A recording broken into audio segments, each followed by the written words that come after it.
Umakukaw ay del hay tapuay.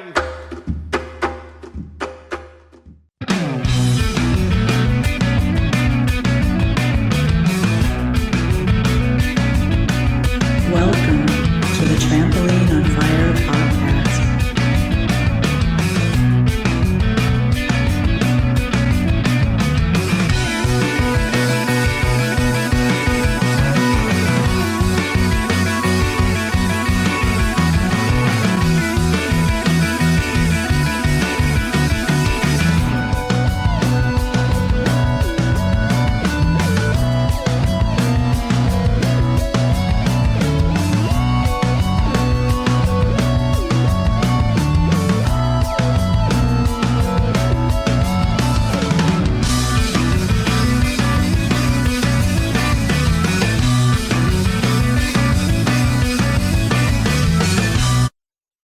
Aloha kaua. This is the Trampoline on Fire podcast.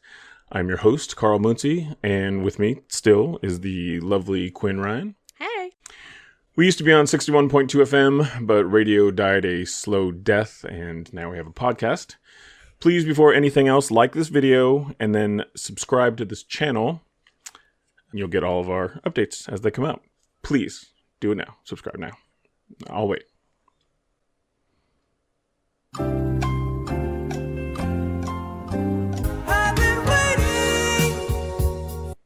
You think that's long enough?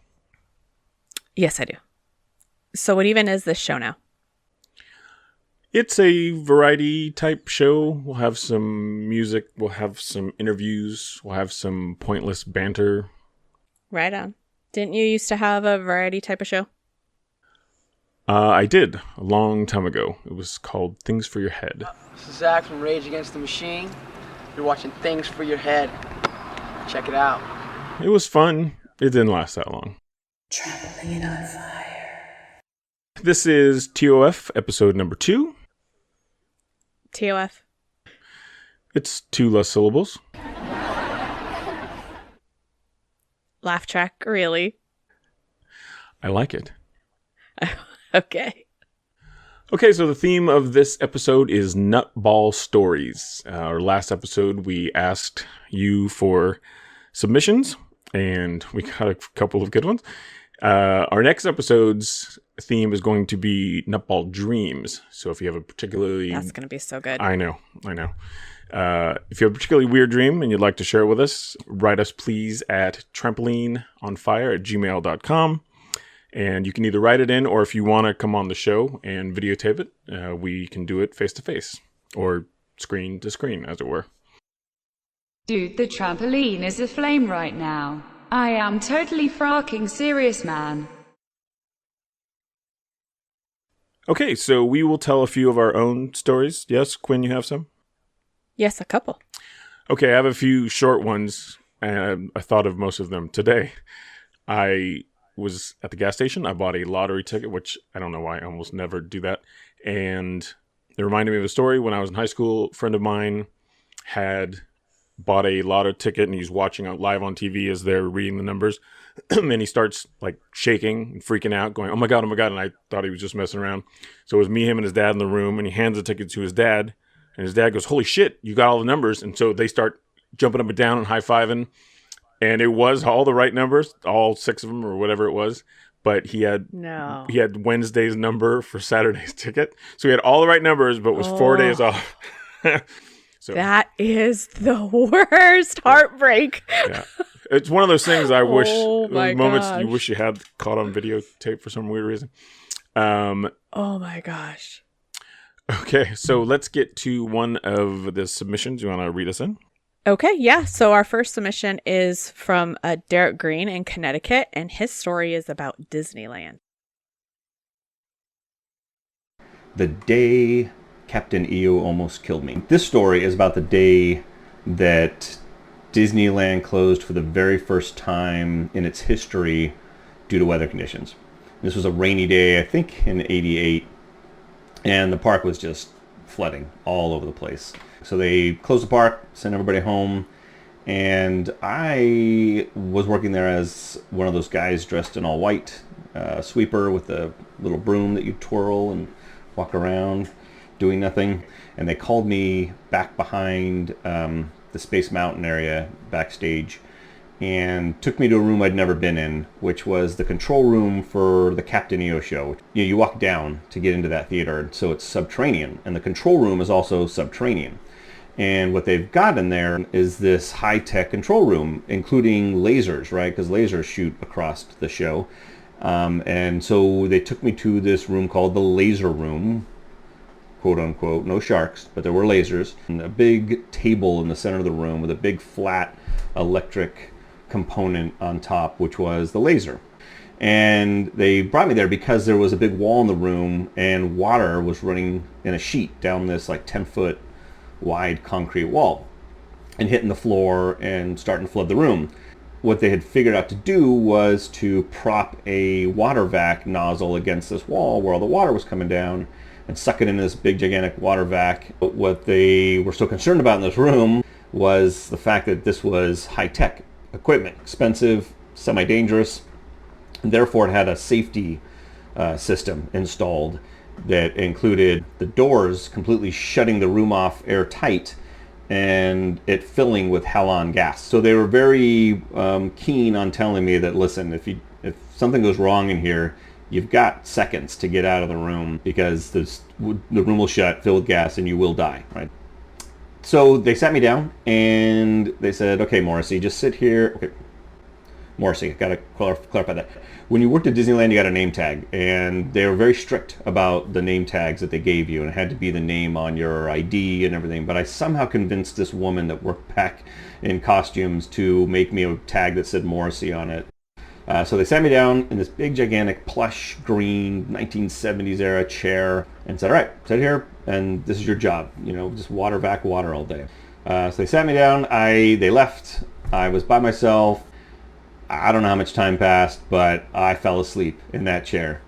And I don't know for how long. But I woke up, and sure enough, the water was now pouring down this wall, and the water vac was overflowing, and the room was filling up with water.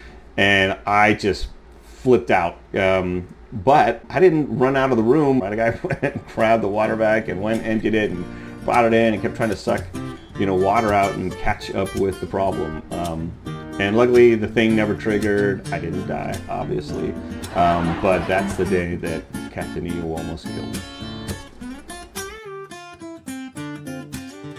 Maybe it's just me, but I think death at Disneyland would be a good way to go. You have some pretty crazy Disneyland stories, right? I have a lot of Disneyland stories. Now, do you want nice ones or nefarious ones? Nice ones are boring. They're not that bad. So, I've been in Disneyland jail twice. Okay. So, first time is not that interesting of a story. It's just one teenager trying to sneak another teenager in on his annual pass before they had barcodes. But the second time, so my late wife once showed me the plastic apple off of the Snow White ride that the witch holds in her hand that her and her friends had stolen from the ride on her 16th birthday, and they all signed it. I was like, wow, that's crazy. And she's like, no, Disneyland's in on it. I asked her to elaborate, and she said that, well, if you go in the morning, there's almost always an apple in the witch's hand. If you go in the evening, it's almost always gone. But instead of nailing it or gluing it down, they just replace it with another apple every day, so they're kind of in on the joke. And sure enough, I looked, because we were there like 3-4 times a week. We lived right next door. And she was right. In the mornings, there was an apple. In the evenings, it was gone. So I thought they were in on it. So fast forward many years, I was there with my friend Franklin. I don't drink anymore, but that night, I'm pretty sure we paid for the Uva Bar's rent. And we went in and I told him a story about the apple. So he decided he was going to jump off and grab the apple. Well, he did jump off the ride in motion. And everything, music slowed down, ride slowed down, everything, lights came on, came to a stop. So he puts the apple back up in the witch's hand. And this teenager comes running by going, sorry guys, everyone stay seated, we'll figure out what's wrong. And then he came back going, so why am I here? And we just said, no, we're not doing this.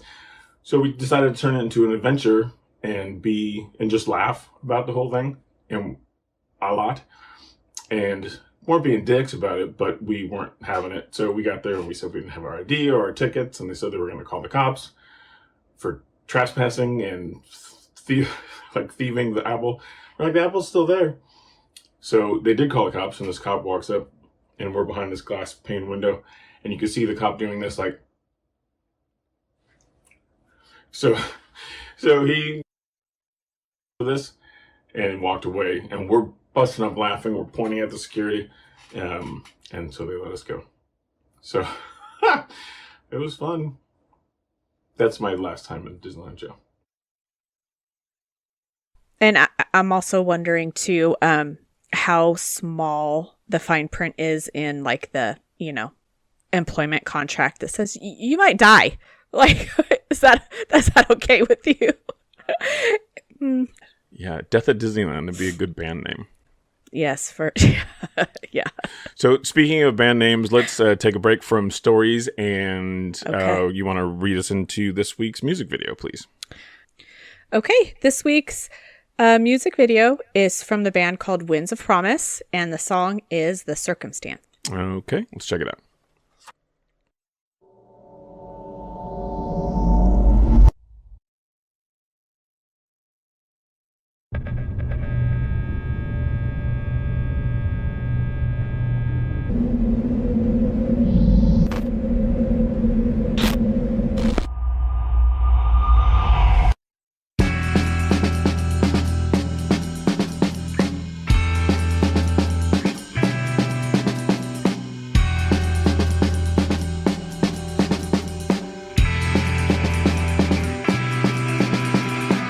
It was a big house, well-lit rooms that smelled like mildew.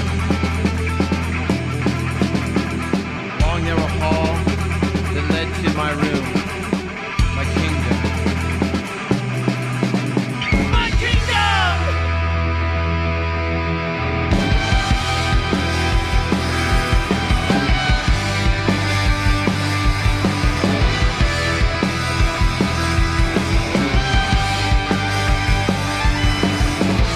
What's in a name?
Okay, that was Winds of Promise with The Circumstance as a dope tune.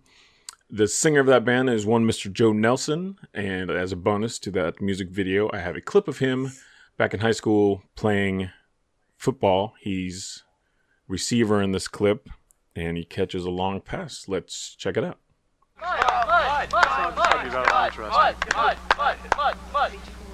Go double niner! He's afraid he's gonna get his beard dirty. Right here! Take off! Shut up! Oh, fucking Christ! Fuck! The only reason it's so funny to me is because it was a long time ago, and I happen to know that Joe was fine. No one finds it more funny than Joe, by the way. I happen to know that. I thought you didn't like videos of people getting hurt. I pick my spots. For instance, I love ridiculousness. Yeah, I won't be doing Chanel West Coast. What? No, I don't want to. All right.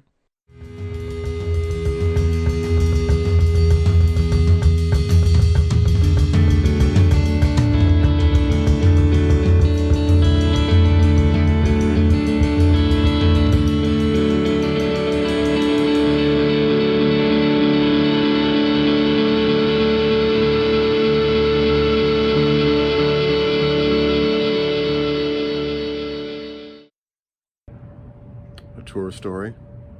I can't remember the years. I think maybe 2007, 2008. We were touring supporting a Perfectionist Blacklist. We were doing a West Coast tour, going to this venue in Oregon. We're supposed to have a interview with a radio station, college radio station in the area. We get our gear, we offload the gear to the venue, which is an underground type of vibration. So we go to the college radio station, do the interview, we play a song on the radio. Program director didn't show up. So we go back to the venue, start setting up, do the show, start the show. I'm on stage doing my thing, looking out to the crowd. And a little bit further out, I see like a person, appears to be a person dressed like Britney Spears, old school. Pigtails, plaid skirt, sweater over the shoulder, the whole thing. So we keep doing our thing, we're rocking. Person gets closer, appears to be a man dressed up in this outfit. Person standing in front of my gear the whole show, rooting me on. So after the show, we get introduced. We've come to find out that this person is the actual program director for the college radio station. The rest of the night, what I'm noticing is that this person has a crush on me. After the show, we go to a little after party bar thing. Some of the cats in the neighborhood were hanging out, playing the guitar and drinking. So we go into the place. I'm at the very end of the table, and the program director comes and sits all the way down next to me on the left. I'm just like, okay, let me just be kind of respectful here. And then, after a while, I just said, you know what, man, we got to go. We got to go back to the hotel all night. Had the man crush. Crazy night. Good show, though. Good performance. One of the fans who were following us on Facebook came to the show, and she worked at a Denny's. And in Oregon, the Denny's used to have a separate space where they sell alcohol. So after the show, we get there. We're hanging out. And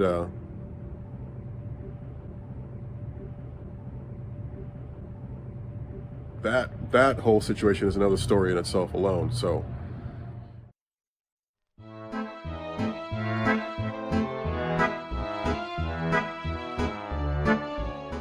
hello everyone, my name is Lila Alexeyevna Mashkova, and I'm sending you aloha from Snow Russia, Moscow. Here are my greetings. So here I am with my shelter buddy, Pushok. Here he is. Давай, Pushok, посмотри в камеру, Pushok. Pushok. Okay. So again, greetings to everybody from our snowy place. So have you ever been to Russia? No, I'm actually trying to go this year. But COVID's throwing monkey wrenches in my program. We should go together and interview Pussy Riot. And Edward Snowden. And Alex Ovechkin. He's in Washington. Sergei Polunin. Yes. But he's probably not there either. He might be hanging in Washington with Ovi.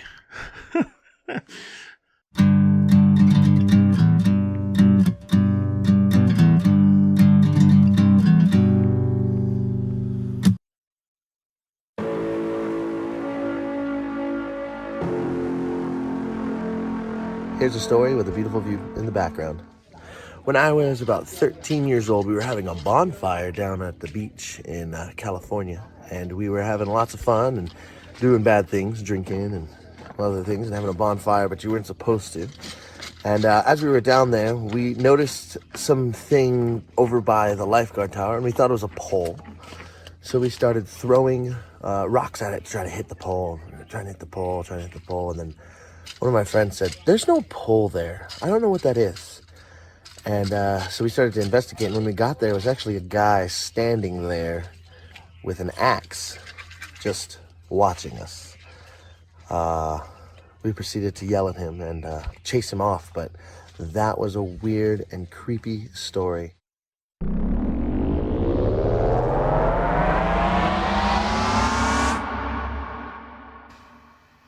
So I have a story about my friend and her husband when they went to Vegas one time. They were drunk and they got into a fight, and he locked her out of their room, their hotel room. And she came up and banging on the door, making all kinds of noise, hollering, whatever. He called down security. It's like, somebody's banging on my door. And so security comes up and they're like, ma'am, basically get away. And she was like, "This is my room. What are you talking about?" And she had nothing on her. Her phone was gone, her ID, everything was in the room. She's like, "It's in there." They didn't believe her, so they kicked her out of the hotel room. I don't even think she had they kicked her out of the hotel. I don't even think she had her shoes on. And so she had nothing with her. And so she just spent like 3 days roaming Vegas. And then she finally made it home. I don't know how that happens, but she finally made it home. And her husband was like, "I'm sorry." Yeah.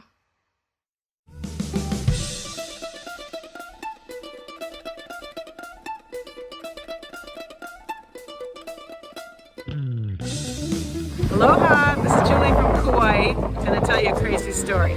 So a few years back, I was driving from Arizona with my mom in my 1967 Volkswagen bus, and we were cruising on the freeway in the middle of nowhere, and we got behind a white van, a gnarly looking, dirty, white panel van, no windows, creepy.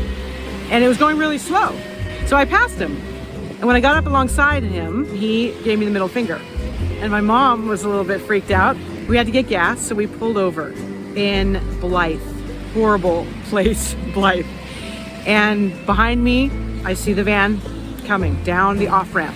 So I go to the gas station, and I tell my mom, "Go call the cops." Because I had a feeling, I had a gut feeling. And he gets out of his van, and I see him, and he's gnarly, white wife beater, dirty teeth, creepy. Comes to my window and he taps on my window. So I open my Volkswagen bus window, and he's like, "You effing, you cut me off, totally threatening." And I closed the window and he walked away. So the cops came. They said, "Well, we can only contain him for an hour." And they said, "Well, we can check him, we can check his record." And lo and behold, he had one, but they couldn't tell us what for. And he had a gun. He had a gun because he was legally able to as a resident of Arizona. And they said that he was going to the dentist on a Saturday in California. So my mom and I go to a Mexican restaurant. We're sitting there and we're kind of shaken up because we have a long trek to go to get to the next big city, which is Riverside. So we parked my bus at the police station across the street from this restaurant. We exit, and while we're crossing the street, I turn and there's the white van slowly coming down the street. And I'm like, "Mom, you need to run." And she's like 100, she can't run. So we get across the street and we get to the police station, and I'm banging on the locked door. So finally somebody comes, "Can we help you?" And it's a cop dressed in a bunny suit. I said, "What? Can you help us? Like, there's a creepy guy, he's chasing us, he's following us, he's gonna kill us." And he was more interested in my bus than about us being killed. And I'm very happy about talking about my bus. Believe me, I can do that for hours. But I'm like, "Dude, we need to go home." And he said, "Okay," basically going into a caravan onto the freeway for about 15 miles, and then you're off on your own. So we get on the freeway. We're all looking around the streets for this guy. Even the cops don't know where he is. And if you've been to Blythe, it could suck him up and kill him, which I was hoping it would. So we went, and my little bus never went so fast. They stayed for about 25 miles. I was white knuckling it. My mom was freaking out. And we finally did get to Riverside, which felt like, you know, Oz, basically, because we had civilization, we had help, we had payphones. So anyhow, it was pretty creepy, but all is good. Trampoline's on fire. Watch it. What about like celebrity run-in stories? Do you have any of those? I have a few. I met Ryan Seacrest before he was Ryan Seacrest. And, my favorite, we saw Fluffy when we were in Hawaii, of all places. Oh, I got a hug from, Gabrielle Carteris, but to me, it was Andrea Zuckerman. And then there's that time that you and I ran into Shauna Tripsick. Shauna is a costume designer for a lot of great movies and TV shows, including the awesome Firefly. And we were there in all of our gear as the whole crew. Yeah, and she came over, she recognized us, and she talked to us. She was really nice.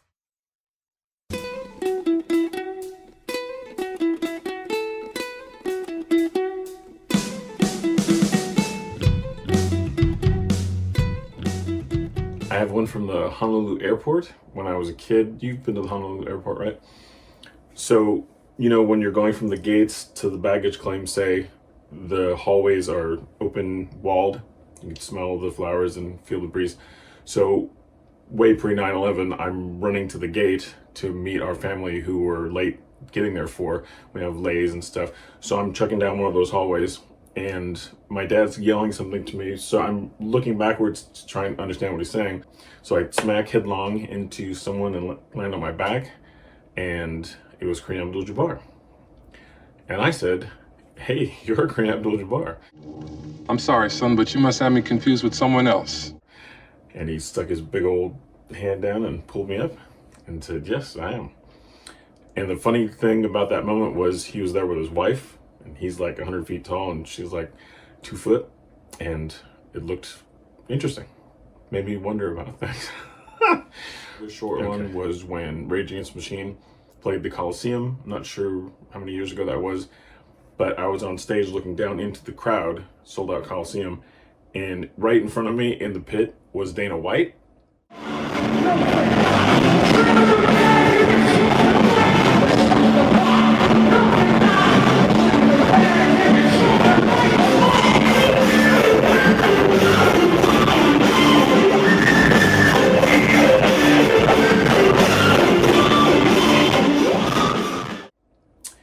He wasn't backstage or anything, he was just in the pit with a big old smile on his face, and you rarely see Dan smile.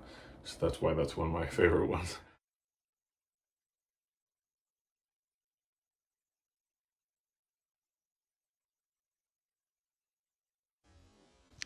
Greetings from Norway. Just kidding, I don't really talk like that, but this is Norway, and you are jumping on the trampoline on fire. This next story is from Leah. She's an anthropologist and archaeologist at the Western Science Center in Hemet, California.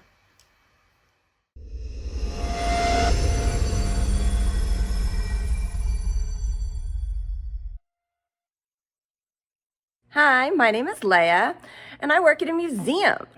Here at the museum, we have flesh-eating beetles. Yeah, they're called dermestid beetles, and we use them to clean off roadkill and whatnot. And I have to deflesh the roadkill and everything else, so it's pretty gory, actually. But, you know, really interesting, and it helps these poor animals that get hit be, you know, used for science instead of just being tossed in the trash. Last May the 4th, I was out with all of my kids, you know, Jedi gear and all, because my name's Leia, so of course we celebrate May the 4th. And there we are in the middle of our neighborhood, putting a very, very squished poor little turtle into a bag. After we pick it up, we freeze it for a week, and then we have to defrost it again. That does not smell good at all. But once we've got it defrosted again, then we have to go and deflesh the whole thing. So, you know, we have to peel all the skin off, We have to get all the muscles out, mostly because the muscle parts, the flesh will rot before the beetles will get to all of it, and it'll just stink the whole place up. So once we do that, we put it into the beetles over here. So let me show you them real quick. Everybody likes this. And they're actually over here, if you can see, they're eating this little skull right here. So there's some gnarly beetles inside of there. Y'all can see in there. Accidentally got one of the larvae on me. There he goes. See? He's friendly. But they do a really great job. Like over here, I showed you the carapace here that we put back together. Yes, still squished, but we managed to get it mostly back together. The plastron here, which is really quite cool. And then, of course, I have the entire skeleton here as well. We have a whole bag of cute little feetsies and all kinds of stuff. They have some crazy long toenails. Now, this one here, we've established is a red-eared slider, which is an invasive species to California. So somebody had him as a pet and probably dumped him in the pond or dumped his grandpa in the pond. Pretty cool, kind of crazy and gory. We also do birds and coyotes. We also have a bobcat that's been donated to us that didn't have room in our freezer. I have to go back and pick it up, but it really does gross some people out that we're cutting flesh. And, you know, it all just looks like chicken to me. So then I can't eat chicken for like a week, but that's okay. That's what steak is for. That's such an interesting job. You know what job I think I'd be good at? A bounty hunter. Yeah, I can see you being a good bounty hunter. Speaking of, why don't you read us into our next submission? Okay. Our next submission is from Adam in Coalinga, California. Hello, everybody. My name is Adam Atkinson. I am a city councilman for the city of Coalinga. I also have a little side hustle going where I make soap and lotion and bath bombs, and you can look me up on Instagram, Rogue Nation Soaps. But in my day job, I am a bounty hunter, and I've been doing that for about 11 years. In the bounty hunting world, in the bail bond industry, you have about 180 days to find the person who doesn't go to court. And if you don't find that person within the 180 days, then your company owes the money to the court, whatever the totality of the bond is. So in this particular case, I was looking for a guy who had a $100,000 bond, and I had 108 days to find him. I had been looking for this guy for months, and this guy was just difficult to find. He just doesn't leave a trail wherever he goes. Around the 179th day, or was the 179th day, I was able to locate who I thought was his girlfriend. Well, it turns out they had broken up 3 months before. She gave me a little information about him. She was able to tell me that he drove a silver Mercedes SUV, and she was able to tell me the partial license plate, but the last three of the license plate ended in 258. At this time, it was like 10 o'clock at night. It was the 179th day. It was so late, and I just thought, there's no way I'm going to find this guy. Forget it. I'm just going to take my partner home. So we did that. We got in my car. I was pissed off because I knew the boss was going to be pissed off at me. We get on the freeway and we get on this on-ramp to the next freeway. And when you get the on-ramp to the next freeway, it lets you off in the fast lane. We get onto the next freeway, and there's a car in front of us, and it kind of slows us down a little bit. Anyway, so I'm talking to my partner, and I'm talking about the idiot in front of me who's going 10 miles under the speed limit. And I look at the car, and I noticed that the last three were 258. And then I noticed that it's a silver Mercedes SUV. And I kept thinking, how is this possible? There's no way this is real. This can't be true. In Fresno County, you got over 1 million people in Fresno County. How does it happen on the 179th day, the last hour left, I run into this car? So I told my partner, I'm like, Jordan, look at this car. Just like she said, a silver SUV, last three are 258. At this time, we had already taken off all our guns and our equipment because it's just uncomfortable to have. We start following this guy, and he goes to the gas station, and sure enough, he gets out, and that's the guy I'm looking for, my defendant. And he goes inside, and when he goes inside, we put on all our gear because we don't want him to see us, and he comes out, and we're sitting there waiting for him. What are the chances of that? I end up rolling up right behind him on the freeway at like 11 o'clock at night. That's just a crazy story. It's not one that usually people want to hear about the fights and everything else. But anyways, glad I can contribute to this. Love you all. Bye.